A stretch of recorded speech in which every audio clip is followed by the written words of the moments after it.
Picture this. The sins that we've all committed are the direct cause of the pain that was inflicted on Jesus because he saw the consequences of our flaws and actions. And he decided to take the awful lashes in our stead.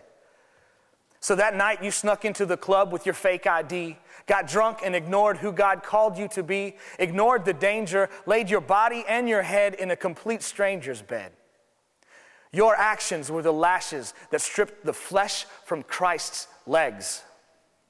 And those late night tantrums that caused you to lift your voice and fists against your parents when it was apparent that they were doing their best to save you from yourself, to save you from the X, crack, and meth. Yes, they begged for you to stop before you ended up dead, but you would not. You stormed out after the fight and got high instead.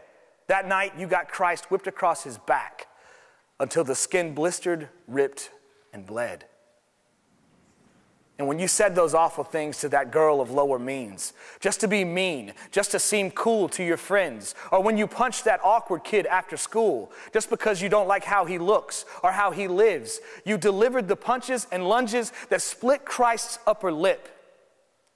The uppercuts from the fists of the soldiers as they kicked the Savior in his ribs.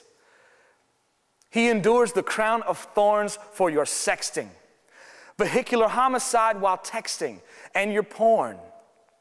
He takes up the cross for your every transgression in the light and in the dark. He went to Calvary for the sins of you and me, the senseless whims that we believe are victimless crimes, but please believe that the victim is Christ.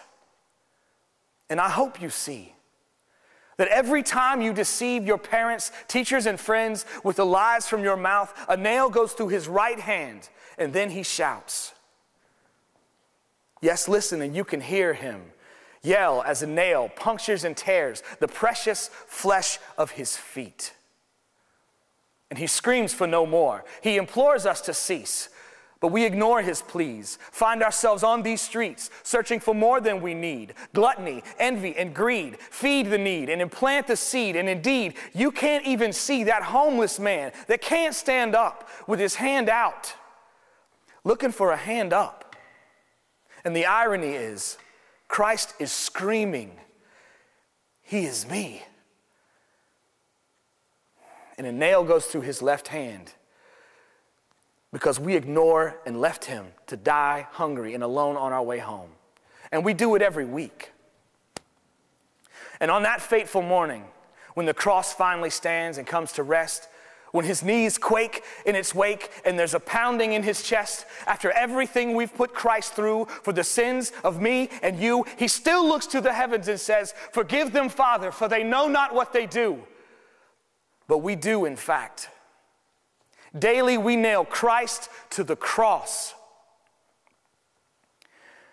Now, can you picture that?